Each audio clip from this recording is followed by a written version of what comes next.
How to Stop Chasing Material Things, a Stoic Approach to Freedom and Inner Wealth.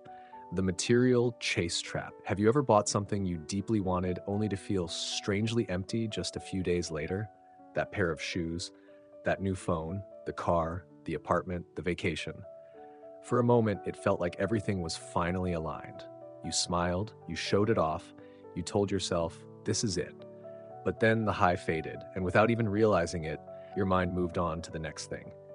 This is the material chase trap, the exhausting cycle of wanting, getting, wanting more.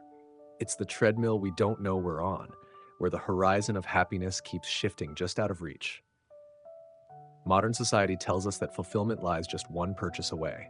Ads whisper that we are not enough unless we own this, wear that, live there, look like this. But here's a question that can shake that illusion. What if true wealth has nothing to do with possessions? Enter Stoicism, an ancient philosophy that offers a radical alternative to this endless craving. While modern culture teaches us to accumulate, Stoicism teaches us to let go. While consumerism promises happiness through abundance, Stoicism shows us peace through simplicity and self-mastery. Epictetus once said, "Wealth consists not in having great possessions, but in having few wants." That is the heart of the Stoic mindset. Freedom is not found in what you own, but in what you can live without. True strength lies not in how much you gather, but in how little you depend on. Think about it. The more things we attach our identity to, the house, the status, the latest trends, the more fragile our sense of self becomes. We become anxious to protect, to maintain, to upgrade. But when you step off that treadmill and ask, what do I really need to live well? You'll discover a surprising answer: very little. The Stoics didn't reject material things entirely. Marcus Aurelius was an emperor after all, but they believed that everything external, money, comfort, reputation, was indifferent. Not good, not bad. What mattered was how you used them and whether you could walk away without losing yourself. So ask yourself, what owns you? What purchases are you chasing, not because you truly need them, but because they promise an identity, a feeling, an illusion?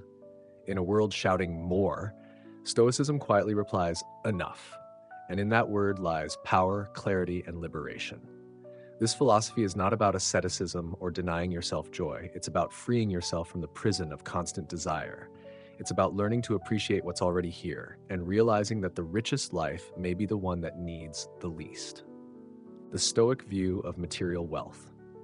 In the modern world, wealth is often measured by what we own: cars, houses, bank balances, and brand names. Success is synonymous with accumulation, but the Stoics challenged this idea at its core. For them, true wealth had little to do with material possessions and everything to do with the state of one's soul. Seneca, one of the most influential Stoic thinkers, once wrote, "It is not the man who has too little, but the man who craves more who is poor."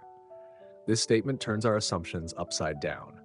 Poverty, in the Stoic sense, is not about lacking money, it's about lacking contentment. A person who has millions but is constantly chasing more is far poorer in spirit than someone who has little but lives in peace.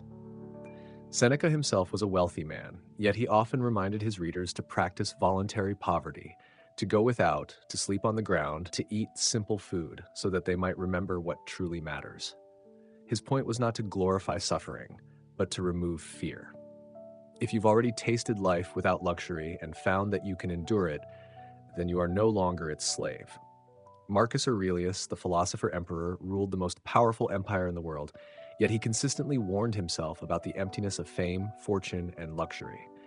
In his Meditations, he reflected on how all the glories of wealth would fade with time, and how even the most honored names would eventually be forgotten. What mattered to Marcus was not how much he had, but how well he lived, with virtue, with discipline, and with clarity of mind. Epictetus, born a slave and possessing almost nothing, was perhaps the most radical in his teaching.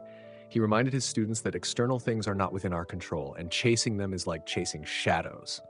Whether it's money, status, possessions, or recognition, these things come and go with fortune. To build our happiness on such shifting ground is to guarantee suffering. He taught that we should focus instead on what is in our control: our judgments, our choices, our actions. Everything else, wealth, health, praise, or power, is indifferent. That doesn't mean they are worthless, but that they are morally neutral. What matters is how we relate to them. If you use money wisely, without attachment, and without letting it define your worth, it can be a helpful tool. But if your happiness depends on it, you've handed your inner peace to something outside of you. And that's not Stoic. At the heart of Stoicism is this truth: material things do not make us better or worse people. They are tools. A chisel in the hand of a sculptor can create beauty or destruction. So too can wealth, power, or comfort. The difference lies not in the thing itself, but in the mind that uses it, the illusion of fulfillment through possessions. Have you ever looked forward to buying something, perhaps a new phone, car, or piece of clothing, thinking it would finally bring satisfaction, only to find that the joy faded far sooner than expected? This experience is not just common, it is universal. And both ancient philosophy and modern science agree: possessions do not bring lasting happiness. The Stoics understood this truth deeply. To them, chasing material fulfillment was like drinking salt water. The more you consume, the thirstier you become. Epictetus warned, "Freedom is the only worthy goal in life. It is won by disregarding things that lie beyond our control." And at the top of that list, wealth and luxury. Seneca compared unchecked desire to a fire that grows stronger the more fuel it receives. If your happiness depends on having more, then each new acquisition only sharpens the hunger. What begins as a small spark of want can become an uncontrollable blaze. This is the danger of seeking fulfillment in external things. They never fill the void, they just expand it. Modern psychology confirms this ancient wisdom through the concept of the hedonic treadmill. This term describes the human tendency to quickly return to a baseline level of happiness after positive or negative events. You get a raise, move into a bigger home, or upgrade your car, and for a moment you feel great. But then your mind adapts. What once seemed extraordinary becomes ordinary, and you begin craving the next upgrade. The Stoics would say this is because such joy is anchored in externals, not in virtue or wisdom. Marcus Aurelius wrote, "Very little is needed to make a happy life. It is all within yourself, in your way of thinking." True contentment, according to the Stoics, comes from living in accordance with nature, accepting what you have and cultivating inner discipline. Luxury, in the Stoic view, is not inherently evil. It becomes a problem when it enslaves the mind. You can own fine things, but if those things begin to own you, if your peace depends on them, then you are not free. The Stoic path is one of radical simplicity, not because poverty is virtuous, but because simplicity frees the soul from dependence. We are not told to reject all pleasure or comfort, but rather to see them clearly for what they are: temporary, fleeting, and ultimately outside of our control. A Stoic might enjoy a good meal, a soft bed, or a warm fire, but would never tie their happiness to these things. They remain grateful without becoming attached. So the next time you feel that tug of desire, thinking, "If I just had that, I'd be happier," pause and ask, is it truly the object I want, or the feeling I believe it will give me? The Stoics would remind you, the feeling you're chasing can never be found in a thing. It's already within you. What is wealth? Most of us are taught to define it by numbers: bank account balances, real estate holdings, luxury possessions. But the Stoics dared to redefine wealth not by what one owns, but by what one is. To them, true wealth wasn't counted in coins or measured in possessions. It was found in contentment, wisdom, virtue, and peace of mind. Seneca, one of the richest men in Rome and one of Stoicism's sharpest minds, famously said, "A great fortune is a great slavery." This may seem paradoxical coming from a man of wealth, but Seneca knew the truth from personal experience. The more you have, the more you fear losing. You guard your possessions. You crave more. And worst of all, you believe your happiness depends on things outside your control. In contrast, the Stoic ideal of wealth is internal. Epictetus taught that the only true riches are the ones you carry within: self-mastery, rational thought, emotional resilience. He urged his students not to envy the lavish lifestyles of the elite, but to ask, is the man truly free if his happiness depends on external fortune? Marcus Aurelius, emperor of Rome and philosopher king, echoed this sentiment when he wrote, "If you seek tranquility, do less," or, more accurately, do what's essential.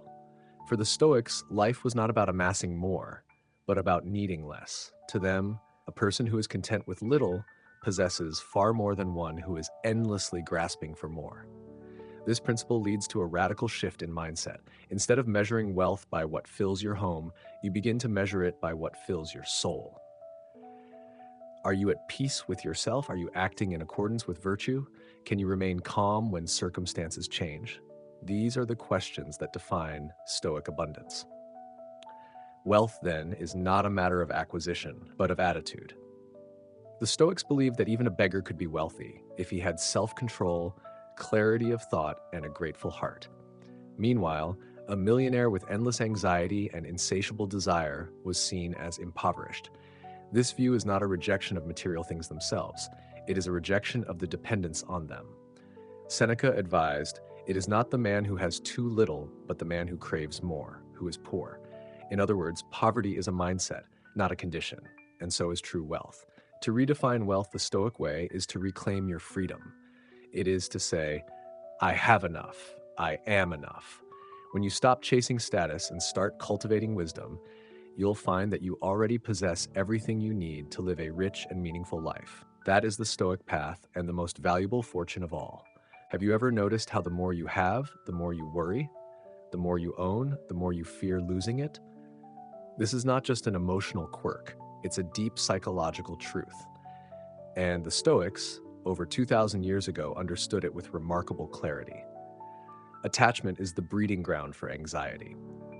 When we become emotionally invested in external things, our money, our reputation, our relationships, our possessions, we place our peace in something fragile. And the moment something fragile holds our peace, anxiety is inevitable. Why? Because we no longer own the thing owns us. Epictetus said it plainly, "You may fetter my leg, but my will not even Zeus himself can overcome." In Stoic philosophy, external events are beyond our control, and anything beyond our control should never determine our happiness. When we cling to what is impermanent, we become slaves to fear. Fear of loss, fear of change, fear of being left behind. Modern life intensifies this attachment. Consumer culture teaches us to identify ourselves with our belongings. A new phone, a bigger home, luxury brands. These are marketed not as tools, but as symbols of status and identity. But chasing materialism breeds insecurity. Once we define ourselves by what we own, we live in constant comparison with others. This comparison creates competition, envy, and stress. We're always looking over our shoulder, wondering if someone else has more, better, or newer. This isn't just exhausting, it's a recipe for chronic anxiety. The Stoics offered a radically different approach: simplicity over extravagance, autonomy over dependence. Seneca wrote, "It is not the man who has too little, but the man who craves more, who is poor." Stoicism invites us to unchain ourselves from excess desire, not because pleasure is evil, but because desire becomes dangerous when it rules us. Imagine living a life where you can appreciate what you have without fearing its loss. That's the Stoic ideal. To use possessions without being possessed, to love people deeply but accept their impermanence, to enjoy success yet remain calm in failure. This mindset is not about detachment from life. It's about engaging with life more freely, more fully, and with far less fear. Marcus Aurelius, the Roman emperor, wrote in his Meditations, "Receive without pride, let go without attachment." That is the Stoic antidote to anxiety. When you realize that nothing external can truly make or break your inner world, you become unshakable. In a world that constantly demands more wealth, more status, more validation, Stoicism whispers a liberating truth. Less is enough. Let go of what you can't control. Loosen your grip on what you don't need. And in that release, you will find something far greater than possessions or praise. You will find peace. What if happiness didn't come from more, but from less? In a world that encourages accumulation, more things, more experiences, more attention, the ancient Stoics offer a timeless truth. Simplicity is the key to serenity. To live simply is not to live without. It is to live with enough. And in enough, there is peace. Seneca, the Stoic philosopher and statesman, once said, "It is not the man who has too little, but the man who craves more, who is poor." This idea cuts to the heart of the Stoic mindset. True wealth is not measured by how much we have, but by how little we need. The more we strip away the non-essential, the more clearly we see what really matters. Living simply doesn't mean rejecting comfort or pleasure. It means choosing clarity over clutter. Think of your life as a room. When it's filled with distractions, noise, and unnecessary objects, it becomes hard to move, hard to focus, hard to think. But when that room is tidy, spacious, and intentional, it becomes a place of calm. The same is true for your mind. The Stoics believed that clutter, both mental and material, clouds judgment and breeds dissatisfaction. Marcus Aurelius, the Roman emperor and Stoic thinker, wrote, "Very little is needed to make a happy life. It is all within yourself, in your way of thinking." In other words, joy is not found in luxury, but in perspective. A life of simplicity returns us to what the Stoics truly valued: nature, purpose, and human connection. When we stop chasing the newest thing or the next high, we make space to reconnect with the natural world. A walk under the stars, the warmth of sunlight, the sound of birds. These simple experiences awaken the soul in ways no purchase ever could. They remind us that we are part of something vast and beautiful, not separate from it. Simplicity also brings us closer to our purpose. When we are no longer distracted by the pursuit of status or possessions, we can focus on what we're really here to do: to grow in virtue, to serve others, and to live according to reason and wisdom. Finally, simplicity deepens our relationships. When we're not obsessed with what we have or what we lack, we become more present with our family, our friends, our community. We listen better, we care more, we love more deeply. The joy of living simply is not a lesser life, it is a richer one. It is a life where our days are not spent in endless striving, but in meaningful being. It is a life where freedom replaces fear, presence replaces pressure, and gratitude replaces greed. As the Stoics taught, happiness does not come from having it all. It comes from realizing you already do. In a society driven by consumption, where success is often measured by cars, clothes, and clicks, choosing to live simply can seem almost rebellious. Yet that's exactly what the Stoics teach us: to live by principles, not trends. To stand firm in values, even as the world races toward vanity. And perhaps the most powerful way to spread that message is not through preaching, but through example. Living Stoic simplicity in a consumerist culture doesn't mean rejecting all comforts or renouncing society. It means participating in the world without being consumed by it. It's about embodying values like contentment, self-control, and wisdom while still engaging with modern life. Seneca was one of the wealthiest men in Rome, yet he warned against indulgence. He didn't say wealth was evil, he said being enslaved by it was. Likewise, today's Stoic doesn't have to abandon smartphones or shoes. They simply don't let these things define who they are. They can own things, but they're not owned by them. Being a living example means walking into a room and radiating calm while others chase approval. It means choosing stillness over drama, humility over showmanship, and gratitude over greed. It's not flashy, it's not loud, but it's magnetic. In a world obsessed with chasing more, the person who no longer needs more is the freest of all. Marcus Aurelius ruled the most powerful empire of his time, but his journal reflects a man focused not on gold or glory, but on mastering himself. He wrote, "If you seek tranquility, do less." In modern terms, that's simplify, cut the clutter, focus on what matters. And when others see this mindset in action, see you choosing calm over chaos, choosing integrity over impulse, they begin to question their own values. You become a mirror, not by forcing ideas on anyone, but simply by being grounded when others are not. In this way, your simplicity becomes a quiet kind of rebellion, a statement without shouting. And let's not forget, freedom is the greatest luxury, the freedom to be at peace, regardless of what's in your wallet, the freedom to say no to things that don't align with your values, the freedom to be unchained from public opinion, social comparison, or the need to prove yourself. That's what Stoicism offers: not poverty, but power; not detachment, but deep presence; not a smaller life, but a freer one. So live your values, live simply, not extremely. Be generous without being extravagant, be humble without being invisible, and most importantly, be consistent. Not because the world is watching, but because your soul is. In a material world, the Stoic stands out not by having less, but by needing less. And that example? It just might be what someone else needs to see. What if everything you truly need, you already have? It's a radical question in a world constantly urging us to want more, to do more, to become more. But it's also the essence of a quiet revolution, a shift not in the world outside us, but in the world within. The Stoics called this the path to freedom, to peace, to inner strength. And it starts with a simple truth. You are not lacking. The Stoic doesn't reject the world. They don't run away from wealth, technology, relationships, or success. What they reject is enslavement to craving, to fear, to the illusion that fulfillment lies somewhere out there. They choose instead to live awake, to recognize that what matters most cannot be bought, measured, or posted online.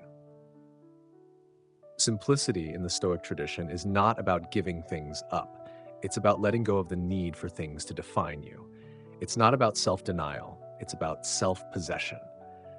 The fewer distractions you cling to, the more space you create for what really matters. Wisdom, virtue, clarity, peace. Seneca once said, "Begin at once to live and count each separate day as a separate life." This is the inner revolution. It's not loud.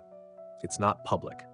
But it's powerful. It's the moment you realize that your worth is not tied to your status, your happiness is not dependent on approval, and your peace doesn't come from controlling the world, but from controlling how you respond to it. This mindset doesn't make life easier, it makes you stronger. It gives you the resilience to face discomfort without falling apart, the patience to endure delay without anger, the grace to walk away from excess without regret. And most of all, it gives you freedom. The kind no amount of money or recognition can buy. In a noisy world, the Stoic learns to be still. In a restless world, the Stoic learns to be grounded. In a greedy world, the Stoic learns to be grateful. And from that stillness, that grounding, that gratitude, comes a different kind of power. Not power over others, but power over oneself. This is the quiet revolution we are all capable of. It begins with a question: what if I already have enough? It continues with a choice: to live with intention, and it blossoms into a life that no longer chases peace, because it already is peace. So let the world spin, let the markets rise and fall, let the noise come and go. You are not your possessions, you are not your titles, you are not your fears. You are the calm center in the storm, and in that calm, you are free.